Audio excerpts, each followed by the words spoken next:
kalau dalam diri kita itu ada Allah? Percaya? Percaya. Perlu dibuktikan? Perlu dibuktikan? Ya. Allah maha hidup bukan? Maha hidup. Bukti hidup pada diri kita apa? Nafas. Masih harus dibuktikan bahwa nafas itu wujud nyata keberadaan dia dalam diri kita. Nafas pernah tidur? Ngantuk? Itulah yang dikatakan di Quran surat Al-Baqarah. La ta'khuduhu sinatu wala naum. Gak pernah tidur, gak pernah ngantuk. Gak usah jauh-jauh, nafas saja dulu. Oke. Bapak Ibu bisa mendengarkan saya sekarang? Bisa. Kenapa? Karena bernafas. Bisa melihat saya sekarang? Kenapa? Karena bernafas. Kok nyender kerasa ya? Kenapa? Karena bernafas. Jadi tubuh ini ketika tidak bernafas, kehilangan nafas, kan tubuh ini kehilangan segalanya. Setuju? Oke. Jadi sekarang sudah yakin kalau Allah bersama kita? Yes? Yes. Sekarang kita yakinkan. Allah Maha Kuat? Allah Maha Kaya? Allah tanpa batas? Berarti sebetulnya kehidupan kita harusnya tanpa batas. Yes? Oke. Lalu kenapa hidup kita terbatas? Nah, persoalannya adalah saat kita lahir ke dunia ini, kita lahir di lingkungan yang memprogram pikiran kita menjadi terbatas.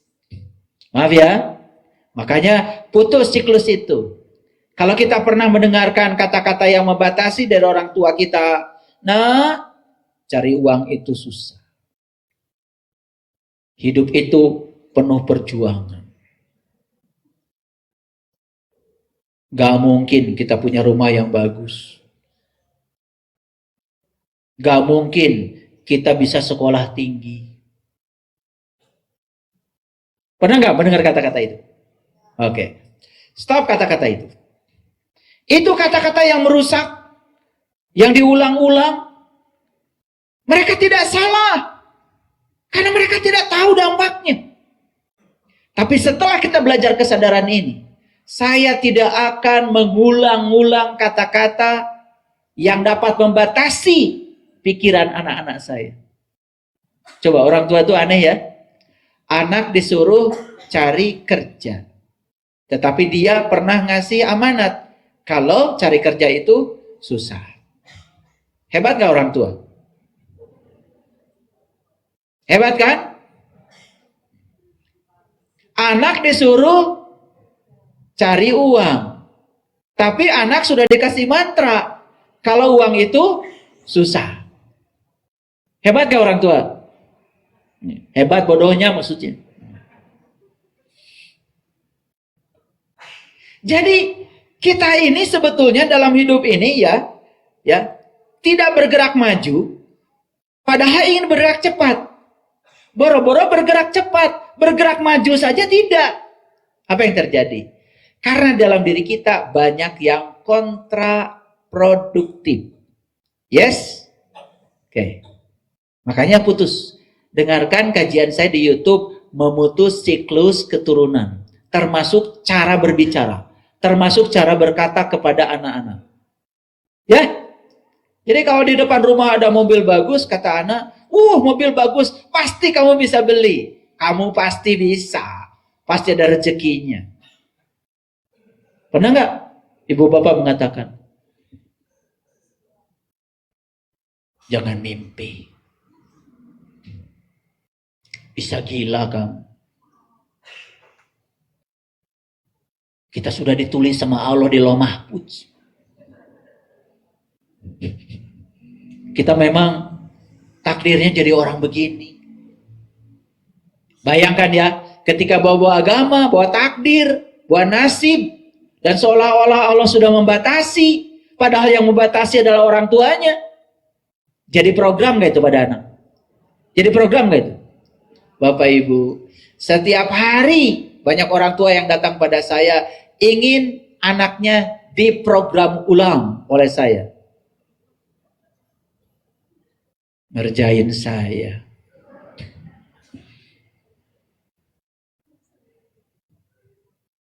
Tapi mending nih si orang tuanya sadar.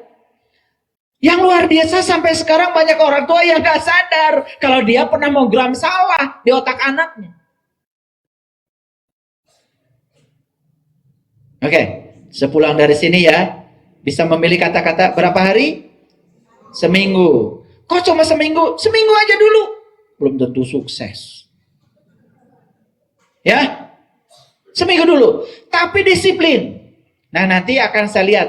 Minggu depan akan kelihatan jalur mentalnya, rute baru kehidupannya akan kelihatan nih.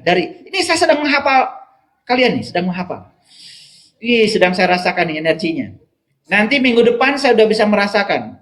Dari tatapan matanya udah kelihatan tuh. Apakah udah ada rute baru kehidupannya? Sudah ada jalur mental baru? Itu kelihatan nanti. Dari cara berkedip nanti kelihatan. Aduh, gak main-main itu ya. Saya ini sudah kayak sensor. Bisa gampang. 1000 tahun yang lalu aja bisa dibaca kok datanya. Apalagi yang hari ini ya. Oke. Baik Bapak Ibu. Jadi sudah tahu ya, semua batasan yang diciptakan pikiran adalah penghancuran diri dalam penjara keterbatasan. Jadi kita ini selama ini gak sadar ya, kalau kitalah yang telah menghancurkan kehidupan kita. Yuk sekarang kita bangkit ya. Nah, ini Quran surat At-Tagabun, surat ke-64 ayat 16, yang relate dengan kajian kita hari ini. Ya, perhatikan ya. Maka bertakwalah kamu kepada Allah bagi yang mampu. Fattakullaha mastata'tum. Ini ayat keren. Ternyata bertakwa kepada Allah itu tidak semua orang bisa. Hanya bagi yang mampu. Siapa yang mampu? Ya sudah tahu ilmunya. Makanya disitulah ya, kita jangan ngikutin kebanyakan orang. Kita sudah bilang, kamu harus takwa ya sama Allah. Begitu tanya, apa sih takwa? Kita sendiri nggak ngerti takwa itu apa. Barangnya yang mana? Padahal di Quran dikatakan, fattakullaha mastata'tum. Ternyata Allah mengatakan, bertakwalah kamu kepada Allah bagi yang mampu. Karena tidak ada perintah bagi yang tidak mampu. Nah, nanti Bapak Ibu lihat di Quran surah Al-Baqarah ayat 63. Apa itu takwa?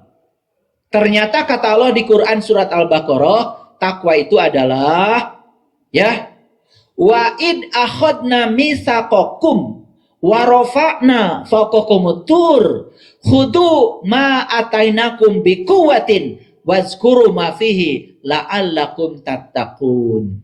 Ternyata takwa itu kata Quran, satu, mengambil janji.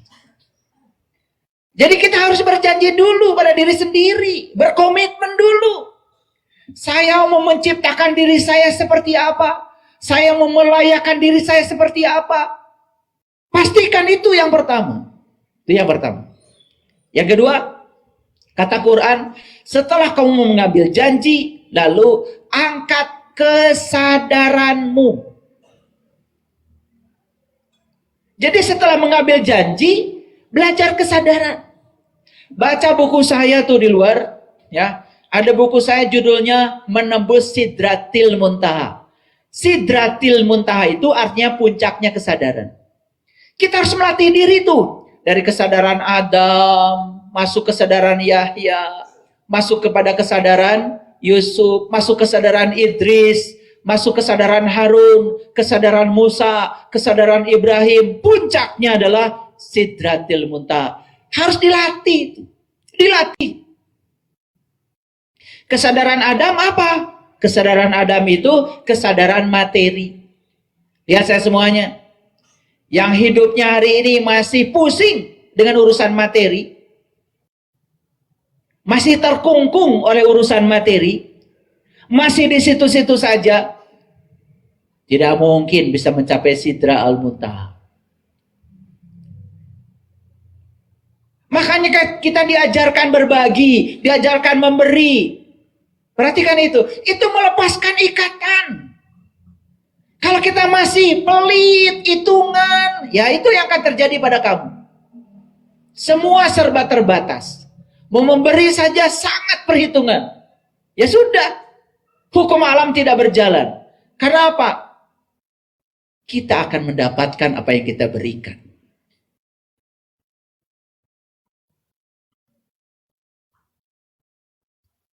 Banyakkah orang yang terikat pada urusan materi? Berantem urusan materi. Ini kesadaran yang paling rendah. Naik ke atas. Kesadaran Yahya. Kesadaran energi. Bahwa di balik materi ada energi. Nih lihat saya semua. Kita punya uang banyak. Kita taruh di bawah bantal. Gak ada artinya. Gak ada energinya. Hanya bersifat materi. Tapi ketika kita gunakan untuk menolong orang, membantu orang-orang, lihat wajah-wajah mereka bahagia, energinya keluar itu. Itu materi diubah menjadi energi. Itu namanya Yahya. Masuk kesadaran ketiga, namanya Yusuf. Yusuf itu disimbolkan dengan manusia yang tampan, keren, rupawan. Itu simbol. Tetapi hakikatnya Yusuf adalah mereka yang sudah mencapai keseimbangan materi dan energi. Lihat saya semuanya. Hartanya banyak, berlimpah, duitnya banyak. Dia tidak pelit. Selalu gunakan untuk membahagiakan orang. Itu namanya sudah mencapai keseimbangan materi dan energi. Ini kesadaran udah naik lagi. Masuk kesadaran yang berikutnya Idris. Idris artinya cerdas. Saya tidak berbicara pintar. Pintar itu masalah sekolah. Itu aspek kognisi. Itu intelektualitas. Tetapi sadar itu adalah masalah kesadaran. Cerdas itu adalah masalah kesadaran. Begitu seseorang sudah melampaui level yang ketiga, masuk level yang keempat jadi Idris. Idris itu orang yang sudah cerdas. Siapa itu? Mereka yang sudah sadar. Yang sudah melampaui pikiran terbatasnya. Sudah masuk pada aspek kesadaran. Hidupnya pasti berubah. Makanya belajar agama tuh jangan cuma ngomong. Saya juga kadang-kadang lucu ya melihat orang. Nganjurkan sodakoh. Nganjurkan berbagi. Nganjurkan zakat. Tapi dia penerima. Alasannya karena amilin. Berikutnya jadi ambilin. Paling gede. Lucu ya? Itu. Biar dengar mereka semua.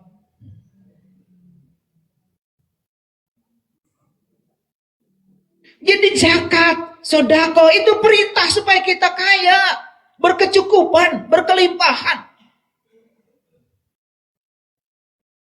Sampai saya bikin khusus di YouTube itu. Hidup menakjubkan 10 episode. Gratis saya bagikan. Yang ingin memperdalam, yuk sekarang. Ikut pelatihan saya. Gimana caranya dirindukan uang? Supaya lebih dalam. Itu sampai segitunya saya itu. Saking sayangnya sama umat ini. Jangan percaya dengan iming-iming. Oh bagian kita nanti di sana. Di sini mah. Bagian orang kafir.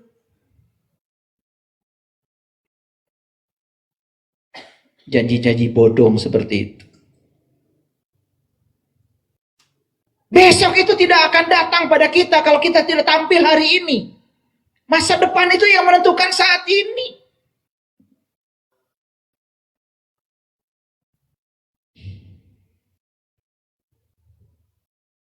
Jadi takwa itu tadi apa?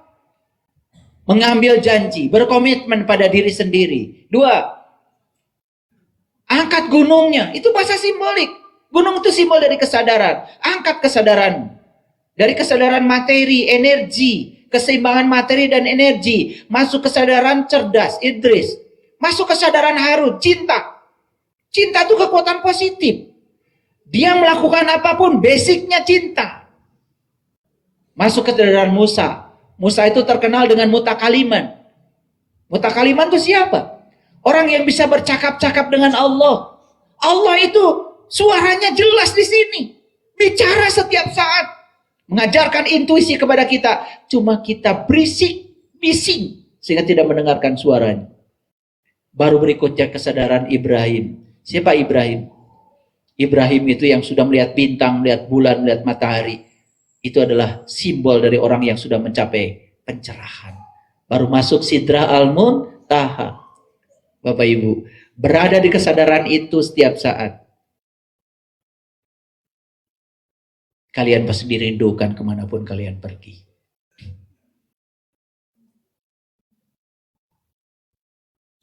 Makanan saja rindu sama kalian.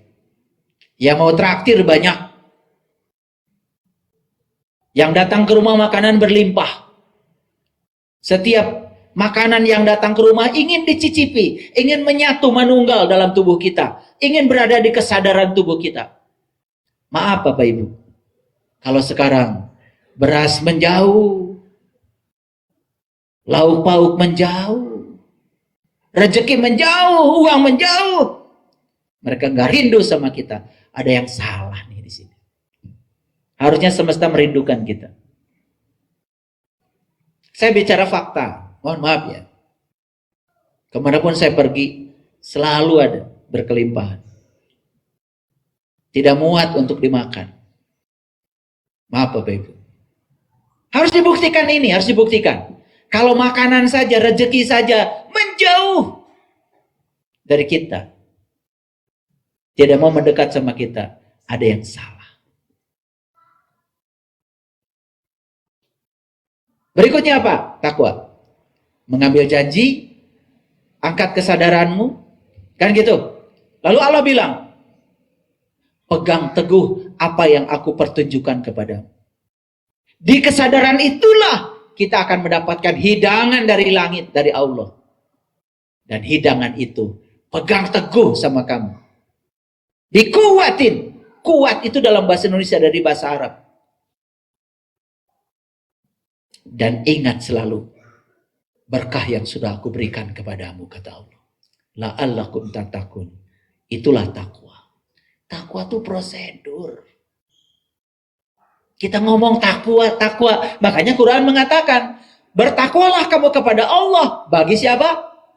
Bagi yang mampu. Bagi yang tahu caranya. Selama ini kita cuma ngomong takwa. Asal sudah pakai baju takwa aja. Lucu ya. Nah, tetapi tugas berikutnya apa kata Allah? Dengarlah, taatlah. Nah ini, Bapak Ibu perhatikan. Kan sering kita mengatakan sami'na wa ta'na, sami'na wa ta'na. Dengar dan taat. Dengar dan taat. Jujur ya, kepada siapa itu? Kepada kiai? Pimpinan pondok pesantren? Para ustadz? Bukan. Kepada dia yang di sini. Gak akan bohong. Yuk sekarang mau menafkahkan yang terbaik? Yuk pantaskan diri. Ya, yakinkan diri. Saya mampu, saya kuat, saya bisa menghadapi semua rintangan. Saya hebat, saya tabah. Saya bisa menjalani semuanya. Saya bisa menyelesaikan semua tantangan yang hadir dalam kehidupan saya. Saya mampu, saya kuat. Karena saya bersama Allah yang Maha Kuat.